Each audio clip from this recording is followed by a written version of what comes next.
দিনের বেলা হয়তো দেখতে পাচ্ছে, রাতের বেলায় কিন্তু একদম দেখা যাবে না। আমার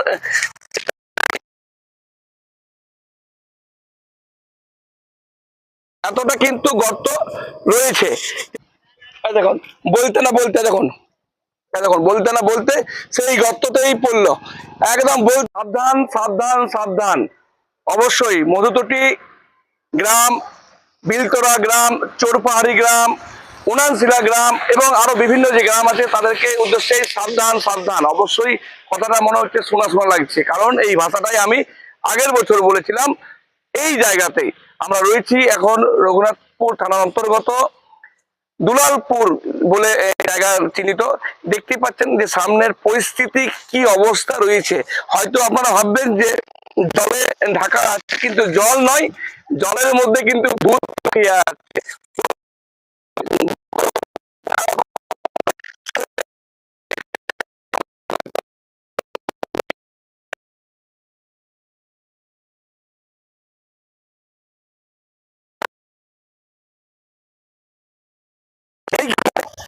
এই যে অবস্থা দেখতে পাচ্ছেন, এখানে দেখতে প্রায় 3 ফুট থেকে 4 ফুট এলাকা বেশ করে গর্ত, প্রায় 1 থেকে 1.5 ফুট গর্ত রয়েছে এই স্থানে।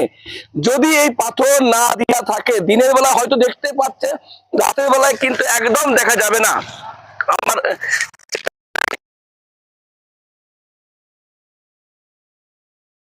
এতটা কিন্তু গর্ত রয়েছে।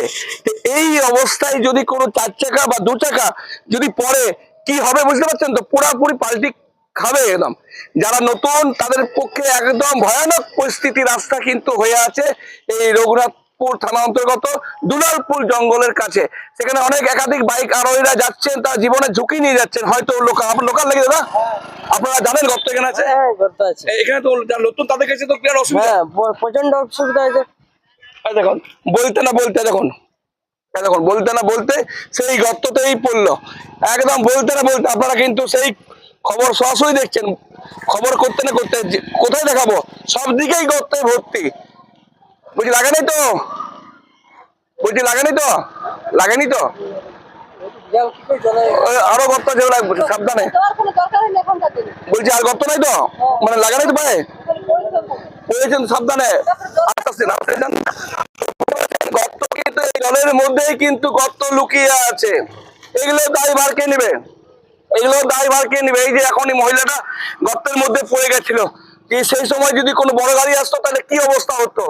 আমি আগে দেখালাম যে আগেরটা 1.5 ফুট গর্ত রয়েছে, শুধু একটা লাল কাপড়ও কিন্তু দেওয়ার প্রয়োজন মনে হয়নি, বা কোনো ব্রেকেট দেওয়ার প্রয়োজন মনে হয়নি।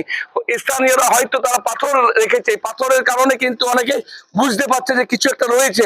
রাত্রেবেলা কিন্তু সেই পাথরও কিন্তু আর দেখা যাবে না, এমনটাই পরিস্থিতি। আগেটা গেল একই অবস্থা। তো দেখতে পাচ্ছেন যেসব বাসে যাচ্ছে এক সাইড হয়ে যাচ্ছে, কারণ বাস সাইডটা পুরোপুরি গর্তে ভর্তি।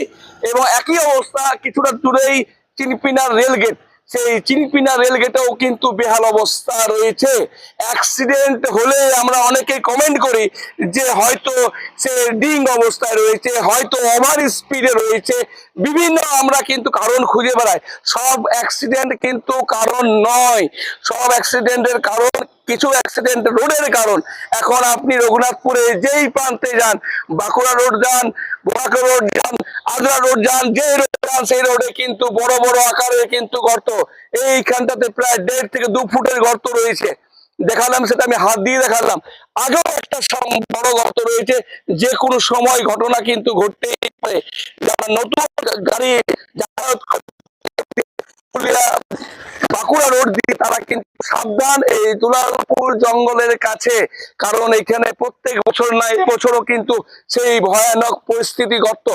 অবশ্যই আমরা প্রশাসনের দৃষ্টি আকর্ষণ করছি, যাতে এই রাস্তা তড়িঘড়ির মধ্যে, আজকের মধ্যে যাতে কোনো উপায়ে মেরামত করা যায়, না তো কিন্তু আপনাদের এই দেখেও না দেখার কারণে কিন্তু অনেকের প্রাণ যেতে পারে, এমনটা কিন্তু স্থানীয় বাসিন্দা মনে করছেন। কিন্তু অসুবিধা পড়ছে, বাঁ সাইডে গাড়িটা হয়তো এক সাইডে আছে, বুঝতে পারছে না। ডাইন সাইডে গাড়ি কোনো এলেই কিন্তু সেই গর্তের মধ্যেই পড়ছে। দেখুন দেখুন, বুঝতে পারছেন কি পরিস্থিতি? বুঝতে পারছেন তো? বুঝতে পারছেন কি অবস্থা? প্রত্যেকটা গাড়ি কিন্তু ওখানে জুম করে একটু, ওই ওখান দিয়ে এলেই কিন্তু পাল্টি খাবে। ওখানে এলেই পাল্টি খাবে। বড় বড় গর্ত রয়েছে, স্কুলে স্টুডেন্ট বাচ্চাদেরকে নিয়ে যাচ্ছে রাস্তা দিয়ে, সেই গর্তের মধ্যে পড়লে কি অবস্থা হবে। আগেটাই কিন্তু বিশাল বড় গর্ত রয়েছে, সেখানে কিন্তু প্রশাসনের দৃষ্টি আকর্ষণ করছি যাতে তড়িঘড়ির মধ্যে ব্যবস্থা করে, নাহলে কিন্তু বড়সড় দুর্ঘটনা কিন্তু লেগেই আছে। ধন্যবাদ। আপনাদের মূল্যবান বক্তব্য মন্তব্য অবশ্যই আমাদের পোস্ট করবেন। সব দিকেই বেহাল অবস্থা রাস্তায় এখন বর্ষাকালে, জলের সিজনে দেখে শুনে গাড়ি চালাবেন, আস্তে গাড়ি চালাবেন। 4 চাকার ক্ষেত্রে অবশ্যই সিট বেল্ট পরবেন, 2 চাকার ক্ষেত্রে অবশ্যই মাথায় হেলমেটটা পরবেন, কারণ আপনার সেফটি মানে আপনার পরিবারের সেফটি। ধন্যবাদ সবাইকে আমার খবর দেখার জন্য। দাদা, এই যে দুলালপুর জঙ্গল, এখানে তো দেখতে আমি থাকতেই এক গাদা অ্যাক্সিডেন্ট হলো। আপনারা কত অ্যাক্সিডেন্ট দেখছেন? আপনি যখন থাকতে দেখলেন, আমরা নিত্যদিন দেখছি এবং দেখে দেখে আমরা ভুক্তভোগী হয়ে গেছি। আপনাকেও ধন্যবাদ, আপনি প্রতিবেদন করছেন হানিফ দা। হ্যাঁ, প্রশাসনের তো চোখ নেই, প্রশাসন দেখতে পাচ্ছে না কোনো মতে। আপনাদের কাছে, প্রশাসনের কাছে আপনার থ্রু দিয়ে অনুরোধ জানাই যাতে রোড তাড়াতাড়ি তৈরি হয়। এই স্টুডেন্টরা যাচ্ছে, এখানে মধুতটি হাই স্কুলে যাচ্ছে, আমাদের গ্রাম থেকে যাচ্ছে, পাশের গ্রাম থেকে যাচ্ছে, এবং নিত্যদিন প্রত্যেক দিন অ্যাক্সিডেন্ট হচ্ছে। পরশু দিন একজন বৃদ্ধা অসুস্থ হয়েছে, এখানে বাড়ি ফিরেছেন। হ্যাঁ, এটাই আপনাদের থ্রু দিয়ে আমি অনুরোধ জানাচ্ছি। হ্যাঁ, আপনার সামনেই তো দেখলাম, আমি পড়ে গেল। আর কি বলবো, আর বলার তো কিছু নেই। 1.5 ফুট কাছাকাছি। হ্যাঁ, 1.5 ফুটের কাছাকাছি। হ্যাঁ, আর সব থেকে সমস্যা হচ্ছে যে বৃষ্টি যখন পড়ছে, তখন জলে ডুবে যাচ্ছে জায়গাটা, ড্রাইভার বুঝতে পারছে না, স্পিডে আসছে, তখন ওইখানে অ্যাক্সিডেন্ট হয়ে যাচ্ছে। কি চাইছেন? চাইছি যাতে যে দপ্তরের দায়িত্ব, সেই দপ্তর এগিয়ে এসে কাজ যেন ভালোভাবে করে। দেখুন আপনারা যদি এখন দেখুন, হ্যাঁ, একই অবস্থা। হ্যাঁ, এটাই অনুরোধ যে দপ্তরের দায়িত্ব, পরিবহন দপ্তরের যে দায়িত্ব, সেই পরিবহন দপ্তর। আমার নাম গৌরাঙ্গ বাউরি, ইসরাডাঙ্গা। ডক্টর SB রায় মেমোরিয়াল হাসপাতাল, মেডিসিন, সার্জারি, শিশু, অস্থি, নাক, কান, গলা, কিডনি, স্টোন ও লেপ্রোস্কোপিক, প্রোস্টেট, গলব্লাডার, অ্যাপেন্ডিক্স ও স্ত্রী রোগের অস্ত্রোপচার ও চিকিৎসা কেন্দ্র। শ্রী আর্ম দ্বারা হাড়ের এবং লেজার পদ্ধতিতে পাইলস, ফিশার, ফিস্চুলা অপারেশন হয়, সিজার ও ডেলিভারি করা হয়। স্বাস্থ্যসাথী ও APL রোগীদের বিশেষজ্ঞ সার্জন দ্বারা অপারেশন হয় এখানে। ডক্টর SB রায় মেমোরিয়াল হাসপাতাল, ঠিকানা কাটজুরিডাঙ্গা, বাঁকুড়া, মেন রোডের উপর ওভারব্রিজের আগে, পাওয়ার স্টেশনের উল্টো দিকে ও ব্যাংক অফ ইন্ডিয়ার পাশে। মোবাইল নম্বর 9475983256, এছাড়াও 9614277075, আরও একটি নম্বর 9064309242।